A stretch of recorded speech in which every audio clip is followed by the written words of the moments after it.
Hard Brexit vindicated. EEA members Norway and Iceland increasingly want to leave. A hard Brexit has been vindicated as two countries in the EEA, Iceland and Norway, increasingly want to leave the arrangement, unearthed reports suggest. On January 1, the post-Brexit transition period expired, meaning EU rules no longer apply in Britain. It is a new chapter for the country's national history, as, for the last 48 years, EU membership constricted Britain's ability to make its own decisions and set policies. The journey there was not an easy one, as Brexit Day was preceded by a debilitating political period that bitterly divided the nation. The time since the Leave vote in June 2016 involved unprecedented levels of parliamentary rancour, public anger, and mistrust. Many parliamentarians and politicians across the continent even tried to ignore the democratic will of the people, as they attempted to overturn the result of the referendum completely or push for a Brexit in name only. Unearthed reports, though, highlight the difficulties Britain would have faced if it adopted the soft Brexit model endorsed by some campaigners and Labour MPs. According to historian Jordur J. Guðmundsson, two countries in the European Economic Area, EEA, Iceland and Norway, increasingly want to leave the arrangement.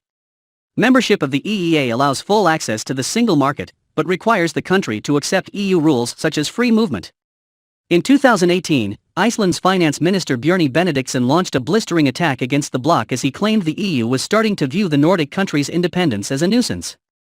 Mr. Benediktsson said Brussels' desire for deeper integration was making it more difficult for Iceland to have special exemptions in areas that risked harming national interests. Mr. Benediktsson told The Telegraph that there was growing concern in Reykjavik that the EU did not understand why Iceland was so reluctant to be swept up into the European project.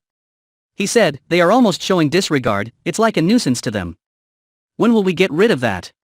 Why can't everybody just become full members? I can understand that from a political standpoint, but the fact of the matter is that if you have an international agreement you should respect it, and that's that." His comments came after the Icelandic parliament vowed to re-examine the European Economic Area, EEA, agreement, amid mounting concerns that Brussels was exerting too much influence over their domestic affairs. Norway also seems to be incredibly divided on the issue. In 2020, the Centre Party, the Nordic countries' most European Union-unfriendly mainstream party, came out in favor of a new, looser deal.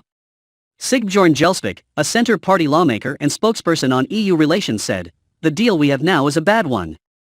We need to discuss the alternatives." Erik O. Eriksson, a political scientist at the University of Oslo, wrote, "Norwegians voted against joining the EU in 1994, the argument that they should not be governed by laws decided elsewhere won the day." Paradoxically, however, the no vote has ended up undermining Norwegian sovereignty. In a 2018 report for Brexit Central, Mr. Guðmundsson added, "Meanwhile, opinion polls in Norway have suggested that more Norwegian people would like to replace the EEA agreement with a comprehensive free trade agreement than those who would like to remain in the EEA." The Norwegians have also had opinion polls showing far more people in favor of holding a referendum on Norway's EEA membership than those against it.